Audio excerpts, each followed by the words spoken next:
belajar, kita berbagi ilmu. Siap. Sebelum belajar, langkah baiknya kita berdoa. Berdoa mulai.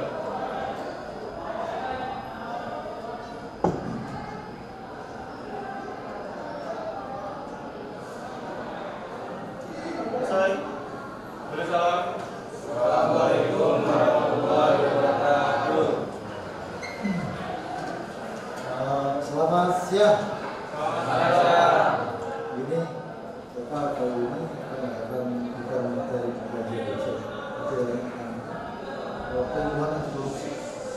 Ini tugas penyuluh dari KPK. Jadi selama kemarin itu Bapak satu buku ada tiga. Salah satu syaratnya harus melakukan penyuluhan di materi ini yang 30 menit ke depan itu kita akan bicara tentang korupsi. Ini korupsi, nanti ya. Nanti pengertiannya, terus dampaknya seperti apa, nanti kita lihat. Sebelum masuk ke sana, sebelum kita masuk materi tentang apa itu korupsi, semuanya berdiri dulu. Berdiri dulu. Mari sini. Silakan. Jadi kita nyanyi dulu, ya. Kita nyanyikan, ada jurinya nggak? Ada yang bisa jadi jurinya?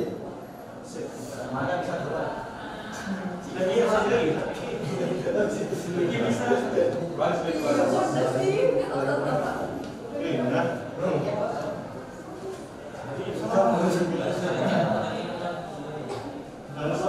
Pasti orang yang ada adik.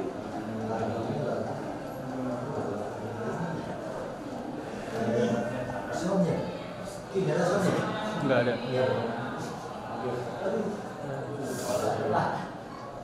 Tahu ya, ini tahu ya. Ini ya. Lagunya Babi Budi.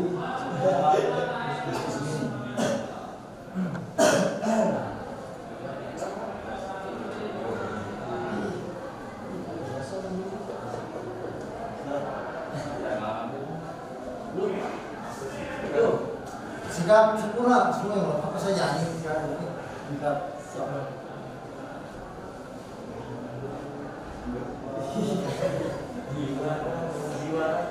Jiwa raga kami.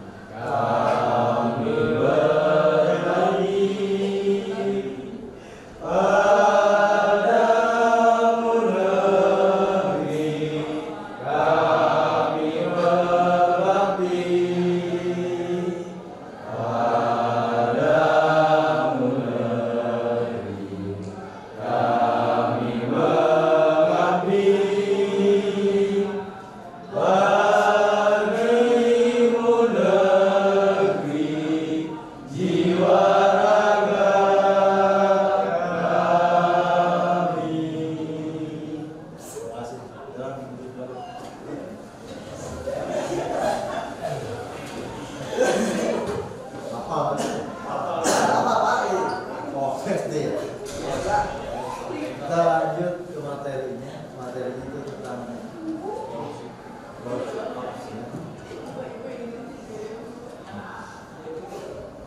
materi korupsi dasar.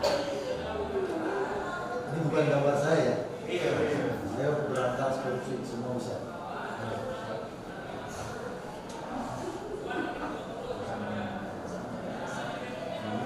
Betul saya. Sama yang betul. Betul. Ini nama saya betul. Saya 2005 sampai 2016 itu di Espanol.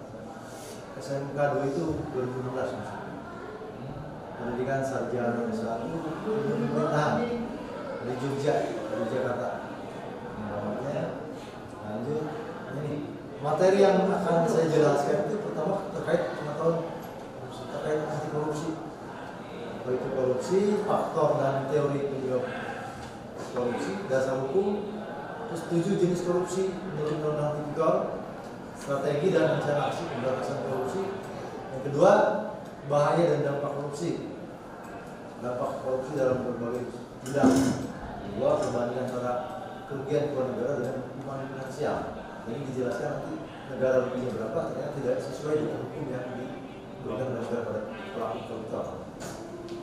Yang keempat, membangun semangat anti korupsi. Kalian itu, kalau saya ngasih penilaian pegawai ke orang yang sudah bekerja, sulit sekali. Karena korupsi itu sudah menjadi budaya. Ya. Korupsi bukan hanya maling, bukan hanya ambil uang enggak, tapi gratifikasi, suap, penyalahgunaan kekuasaan itu bagian dari korupsi. Ya, sedangkan suap itu atau gratifikasi pemberian, cuma-cuma tidak ada apa-apa, itu masuk kategori korupsi. Nanti kita jelaskan. 3, membangun semangat anti korupsi. Ada contoh berbagai usaha untuk mencegah dan menentang korupsi. 2, indikator berhasil seperti apa. 3, contoh negara yang anti korupsi itu contohnya Finlandia. Finlandia itu saking makmurnya itu hal yang kita. Coba mereka itu tidak korup, budaya tidak korup. Tahu Pak Topik Hidayat, dulu PKN, belajar. Ponakannya nikah sama orang Finlandia. Di Finlandia itu kesejahteraan rakyatnya dijamin. Bahkan bayi yang masih dalam kandungan itu sudah dapat jaminan kesehatan, jaminan kesejahteraan makan itu dijamin masih dalam kandungan. Itu di Finlandia. Kita bisa seperti itu. Kita kaya. Cuma kaya korupsi. Ya, kaya dalam kita kaya. Ya. Tujuannya memberikan pemahaman tentang pengendalian korupsi. 2, memberikan pemahaman dan kesadaran bahaya korupsi bagi kehidupan berbangsa dan bernegara karena merupakan budaya. Jadi bukan hanya dalam hal bernegara, dalam budaya kita juga banyak korupsi. Dulu waktu Orde Baru itu korupsinya di tingkat pusat. Sekarang sampai tingkat RT, sampai tingkat sekolah terjadi korupsi. Ya, nanti ada studi kasus mana kategori sekolah yang korupsi. 3, berperan serta dalam upaya menolak dan mencegah tindakan korupsi di lingkungan masing-masing. Ini nggak boleh. Mesti ada aturannya. Pak, kalau ini udah budaya. Jadi kalian dimanapun berada, tindakan korupsi. Cuma minimal walaupun kita tidak bisa mencegah, paling kita tahu atau kita tidak berikutan, kan ya? Ya. Soalnya kalau di jalan baik enggak ada, di Bekasi enggak ada, di aparat penegak hukum enggak ada. Apa buktinya?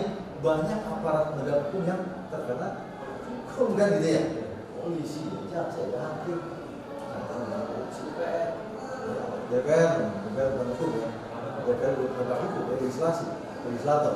Dia yang membuat undang-undangnya, dia yang membuat aturan, dia yang melanggar. Itu legislator. Materinya ini langsung aja, pengertian korupsi. Korupsi itu asal kata dari bahasa Latin, korupsi artinya busuk, rusak, diterbalikan atau menyogok.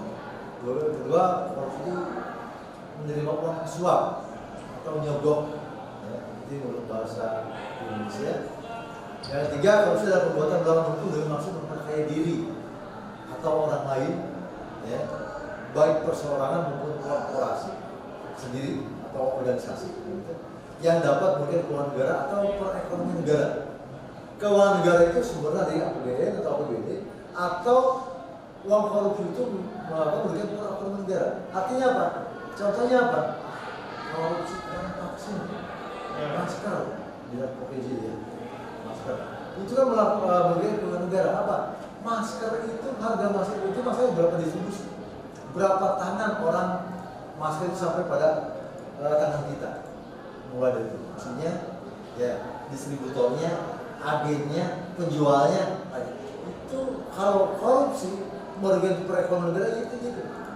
Jadi perekonomian negara itu bukan hanya harga masker itu, bukan, tapi berapa rantai perekonomian yang dipotong. Seharusnya agen itu jualan masker, tapi karena ada korupsi, ini nggak gitu ya, mematikan pengangguran. Nah ini menurut fatwa MUI, korupsi adalah tindakan mengambil sesuatu yang ada di bawah kuasanya dengan cara tidak benar. Artinya kalau tidak benar menurut Islam itu berarti hukumnya haram. Haram berarti dosa. Jadi kalau menurut agama berdosa, menurut Allah tinggal bawa orang lain. Menurut norma sosial setiap orang korupsi gimana? Baik. Enggak baik. Menurut norma sosial itu tidak salah.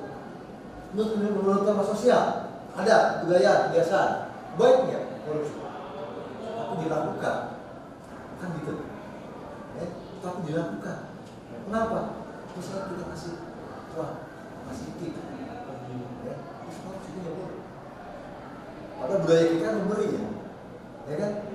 Jadi ucapan hatur nuhun dan ucapan terima kasih. Ternyata dalam hukum boleh. Itu hukum negara, ya. Hukum agama kan berbaik juga harus sesuai. Artinya apa? Begini, kalau kalian pernah baca hadis Rasul itu pernah menyuruh orang dia untuk mengumpulkan pajak, ya, petugas pajak. Dia mengumpulkan pajak, itu sama orang itu dikasih ini bayar pajak saya, ini imbalannya buat petugas. Rasul apa? Bayar saya kata petugas pajak ini buat negara. Kata Rasul, harus semua diserahkan negara. Walaupun itu pemberian, ya, pemberian pada petugas pajak. Nih bayar pajak sekian, ini jasanya saya ucapkan terima kasih atau misalnya ongkos pensiun. Kata Rasul, kalau kamu bukan jadi petugas pajak, kamu boleh dapat uang.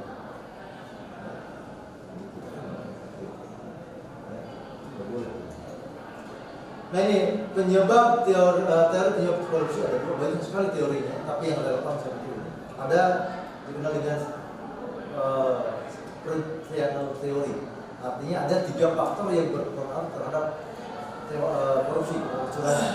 Pertama, ada kesempatan, ya, ada kesempatan, ada motivasi, dorongan, dan ketiga ada rasionalisasi, ada pembenaran, ada kesempatan. Biasanya orang yang bekerja di dalam keuangan, selisih uang, dalam itu banyak sekali. Ada motivasi, ada keinginan ya. Orang itu kalau lihat uang itu beda, ya, keinginan naik, kekayaan naik kan. Yang ketiga ada rasionalisasi, ada pembenaran. Saya melakukan ini karena kebutuhan dulu. Ya. Saya melakukan ini karena pekerjaan saya. Tuntutannya luar biasa besar.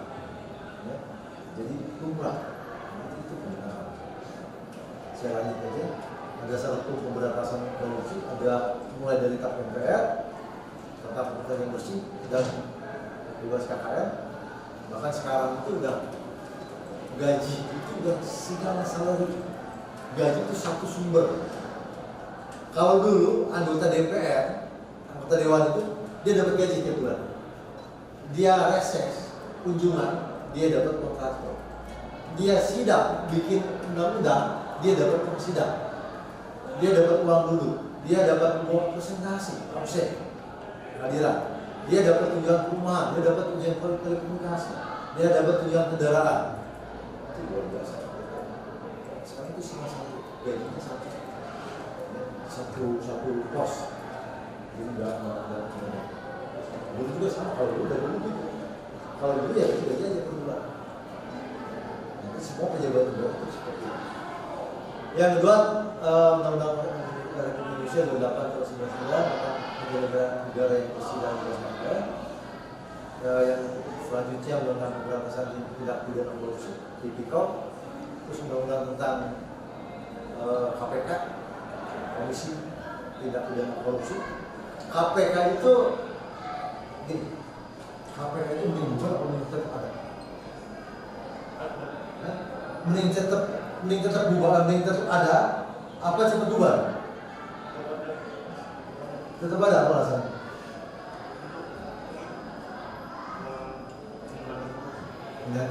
Indikatornya begini, kalau KPK sudah nggak ada, berarti korupsi sudah sudah bilang dan minimal.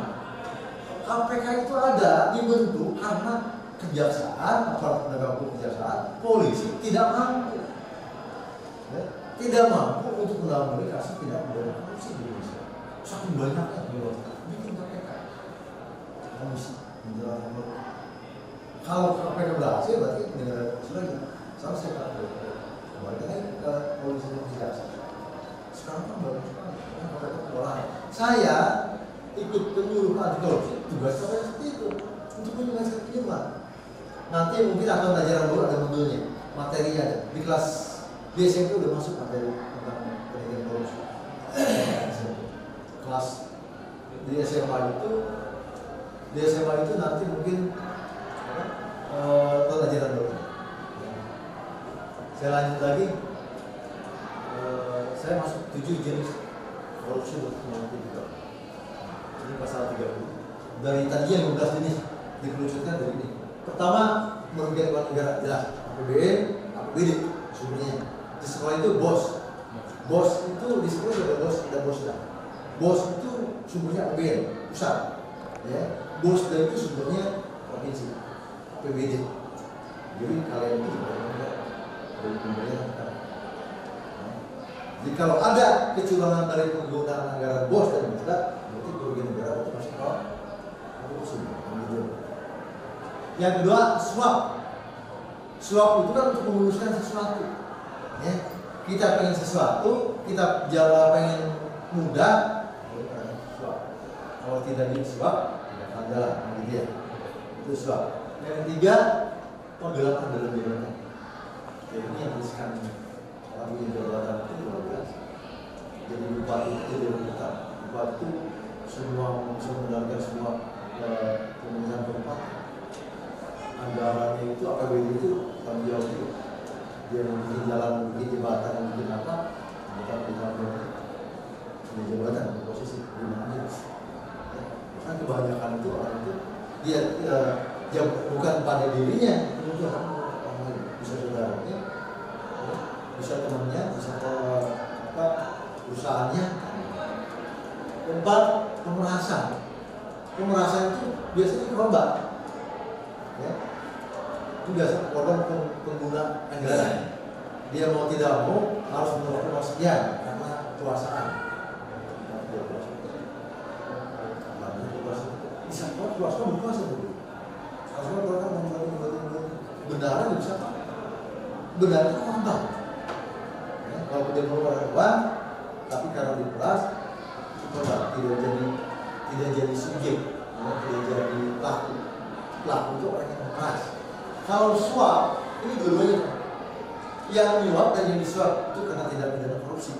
Kalau pemerasan, orang yang dioperasi, ya, biasa bawahan, yang jadi objeknya.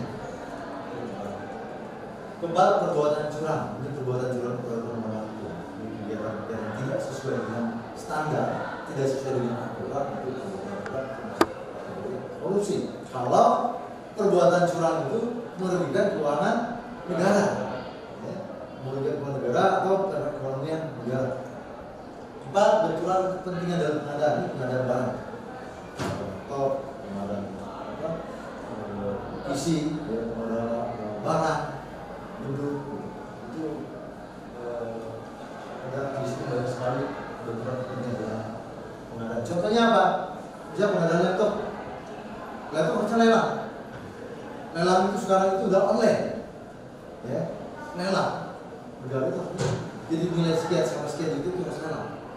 Jadi biasanya penggelapan dalam benturan pengadaan itu, yang lelang itu temannya, saudara. 7, gratifikasi. Ini yang sering terjadi. Gratifikasi itu pemberian cuma-cuma. Ya. Tapi dengan memberikan kan kita akan berpikir dalam diri kita saya mendapatkan sesuatu dari orang lain, berarti suatu saat saya harus kembalikan jasa gitu ya. Makanya gratifikasi itu boleh. Ada nilai di atas 1 juta itu harus apa? Biasanya mau lebaran saya ya, boleh harganya pasar, paket, atau voucher nggak boleh. Kita dapat voucher hadiah, dan itu atas nama pribadi, bukan atas nama lembaga. Kalau di sekolah atas nama sekolah itu tidak sekolah, betul. Nah ini strategi. Nah, apa yang harus dilakukan? Pertama, penindakan. Penindakan itu OTT, korupsi, cabut, bom, kan gitu. Yang kedua, perbaikan sistem. Perbaikan sistem itu hukum, aturan. Semua sekarang online. Dengan online kan nggak ada upaya untuk korupsi. Kalian masuk sekolah SMK 2 juga online. Ya, nggak bisa titip-titipan. Kalau nitip kalau anaknya yang masuk baru sekian ratus ribu saya dapat, saya nggak bisa. Itu sistem itu membuka kesempatan untuk terjadi korupsi. Itu di sekolah. Sekolah absen makan nilai itu kan kelihatan. Di alatnya kelihatan. Ya, PNS berapa, tugasnya nilai berapa, nggak bisa apa, saya nilainya remedial, berapa masih ada. Itu perbaikan sistem. Yang ketiga itu edukasi dan kampanye. Nah inilah edukasi, menyadarkan, mengingatkan, karena kalian itu calon-calon pemimpin. Kalian calon yang memegang kendali, ya minimal diri kalian sendiri. Lingkungan. Jadi ini yang boleh, ini yang tidak boleh, ini pelanggaran.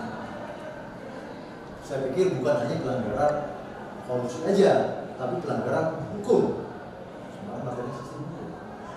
Ya, pertanyaan ada yang hukum itu? Ada. Kalau perhatikan jalan sini, jalan waktu merah, jalan kecil jauh. Nanti ya, di pasar perhatikan, kalau yang memberikan tempat jualan. Ini saya lanjutkan lagi, inti dari semua itu harus ada apa? Ini apa yang harus kita lakukan? Nah, gitu. Dengan banyaknya korupsi seperti itu,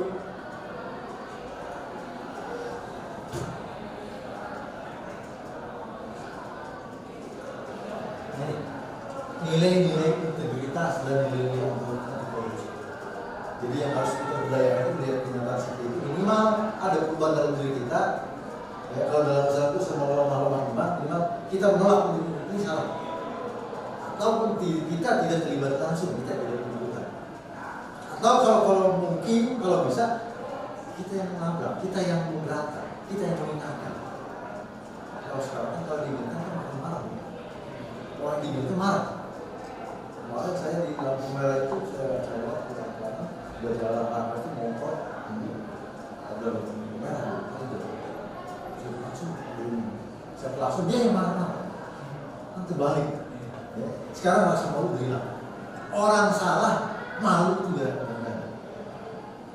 Ini apa yang harus terjadi?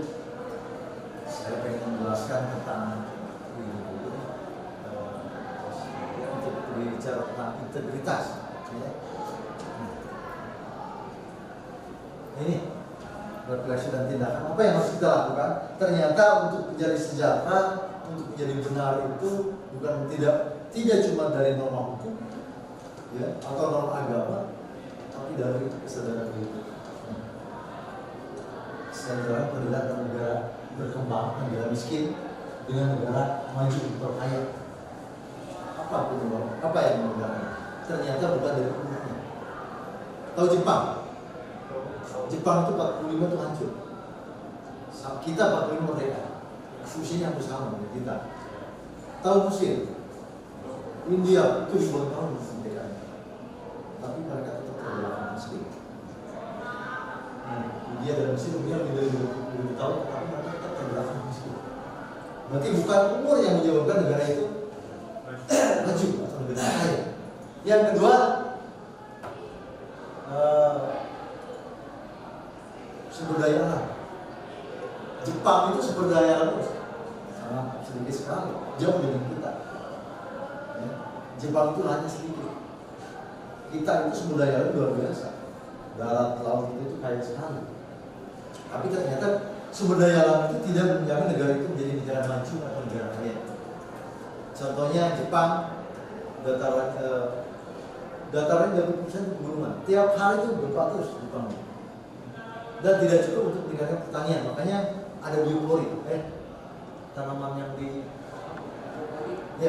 biopori, hidroponik ya, tanaman yang pakai paralon. Kenapa? Di sana ada lahan. Di kita itu lahan banyak, tanah banyak. Kita hanya ngambil teknologinya aja, tapi ya diterapkan ya. Jangan, kalau kita punya lahan. Tapi Jepang menjadi raksasa ekonomi nomor 2 di dunia, nomor 1 di Asia. Jepang itu seperti industri terapung, sekali mengimpor bahan baku dari luar dan dia ekspor menjadi barang baru. Impor dari kita kembali ke kita jadi barang baru. Itu Jepang. Yang kedua, tahu Swiss? Tahu Silverwood? Roman Silverwood, coklat. Cadbury. Ini dari sini. Coklatnya, kakao itu dari kita. Impor, kita ekspor ke Swiss. Dia tidak punya perkebunan. Tidak punya perkebunan coklat. Tapi coklatnya luar biasa. Silverwood ini saya nggak tahu, saya nggak kenal. Tapi saya pikir kalau yang merasakan hanya beberapa orang aja. Yang pernah makan ya, tahu dong. Dia belum pernah makan. Silverwood Cadbury gitu kan. Itu dari Swiss. Terus apalagi Swiss juga mengolah susu dengan kualitas terbaik, Nestle. Ya. Padahal barang-barangnya impor semua itu. Barang-barang impor semua dia mengolah. Bahkan banknya juga punya integritas yang baik, bank di Swiss itu. 3, apa sih perbedaannya? Orang maju, ini kan negara maju itu diawali dari warga negaranya, ya, warga negaranya maju, warga negaranya punya intelektual, warga negara cerdas-cerdas, negara itu maju. Tapi ternyata apa? Perbedaan negara terbelakang dengan negara itu apa perbedaannya? Bukan dalam hal kecerdasan, bukan dalam hal IQ, ya, bukan dalam IQ. Apa? Ras atau warna kulit juga tidak. Ada yang mongoloid, ada yang negroid, ya, warna kulit putih, warna kulit kuning, kulit merah, ya, itu tidak menjadi faktor membuat negara itu maju atau miskin. Warga negara negro itu biasanya kan malas, ya, tapi ternyata barang pokok ini itu sendiri. Negara itu maju. Apa perbedaannya? Ternyata perbedaannya adalah pada sikap dan perilaku yang telah dibentuk sepanjang tahun oleh kebudayaan dan pendidikan. Kenapa PKI itu sampai 12 tahun ada? Karena PKI itu bukan kognitif, bukan pemahaman, bukan hafalan, tapi pada sikap dan perilaku. Sikap itu abstrak, sikap itu kelihatan. Sikap itu baik, sopan, terus apa lagi? Rajin itu sikap. Perilaku rajin itu bagaimana? Perilaku sopan itu seperti apa? Itu daripada tindakan. Ya. Sikap itu abstrak, perilaku itu konkret. Ya bagaimana yang membuat orang maju? Nah, ternyata perilaku pada negara maju itu mayoritas penduduk sehari-hari memiliki prinsip, dia punya integritas dalam kehidupan sehari-hari. Apa aja? Satu dia etika atau etiket, ya, atau adab atau akhlak sebagai prinsip dalam dasar dalam kehidupan. Sekarang etiket atau adab akhlak itu kita udah kenal ya. Orang lewat itu dari pintar, dari kesopanan santun, kan gitu ya. Melewat di kerumunan orang biasa aja, tapi lewat kuburan, assalamualaikum. Ya, kenapa seperti itu? Ini pengaruh di budaya. Yang kedua, jujur dan integritas. Kita itu nilai yang kita anut itu biasanya nilai dominan. Kita itu adalah orang lain. Kalau orang lain melakukan sesuatu tidak melakukan kesalahan dan tidak ada hukuman, kita akan melakukan kesalahan. Karena nilai dominan. Itu nilai integritas, bukan nilai yang dari yang itu. 3, tanggung jawab.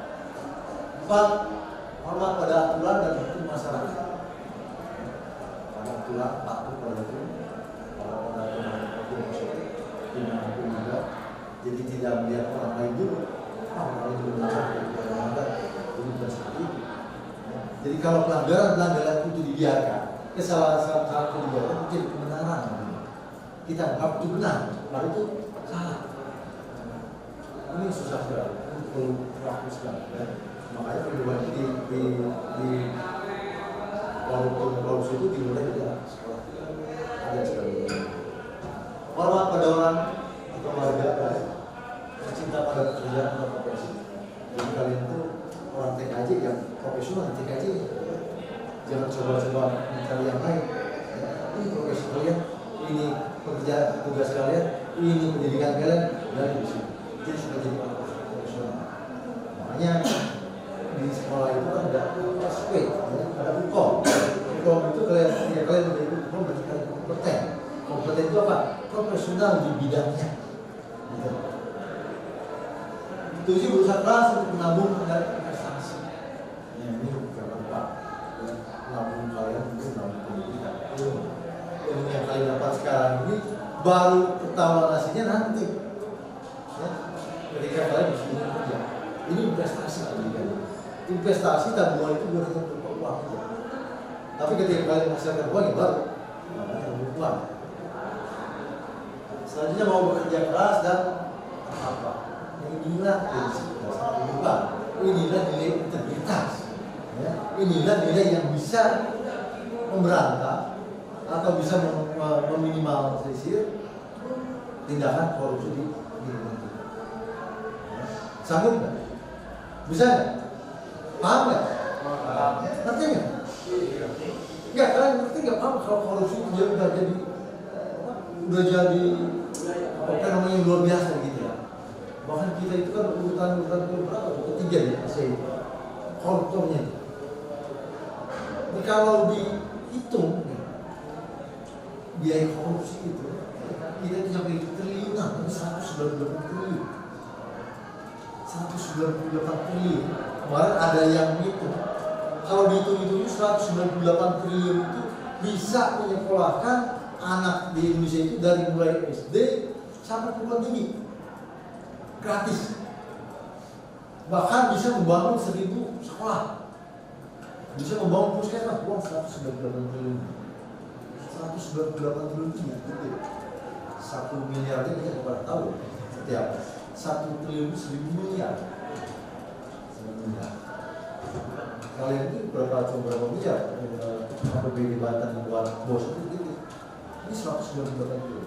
Jadi kalau digunakan uang itu ini bocor 198 triliun. Itu selama 5 tahun. 198 triliun. Banten aja APBD Bandelang aja APBD cuma 1 triliun. Bandelang 1 triliun APBD. Pendapatan hasil dari membangun 1 tahun 1 triliun. Ini 198 triliun. Makanya setelah tahu dan nanti kita terus banyak materi saja nanti ketika jadi pelajaran saya sisipkan tentang upaya korupsi berlaku seperti apa minimal nanti ketika kalian di dunia kerja atau nanti kalian melakukan lihat di sekeliling kalian kerja kotor kalian mampu untuk paling tidak mengingatkan ini nggak boleh orang kalau tidak diingatkan lupa dan biasa kalau diingatkan oleh kalian itu belajar ya. Tapi kalau diingatkan oleh sesama pekerja ya mungkin tahu sama-sama gitu ya.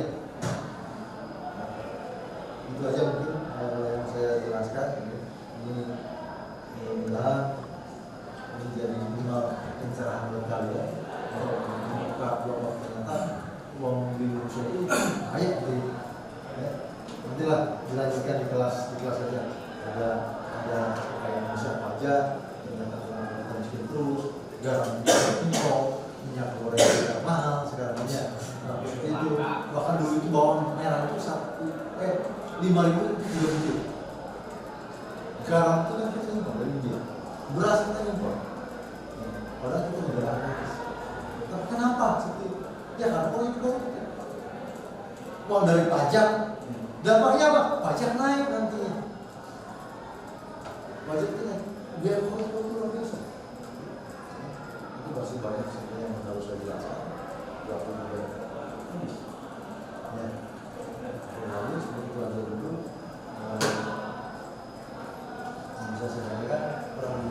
Assalamualaikum warahmatullahi wabarakatuh. Waalaikumsalam.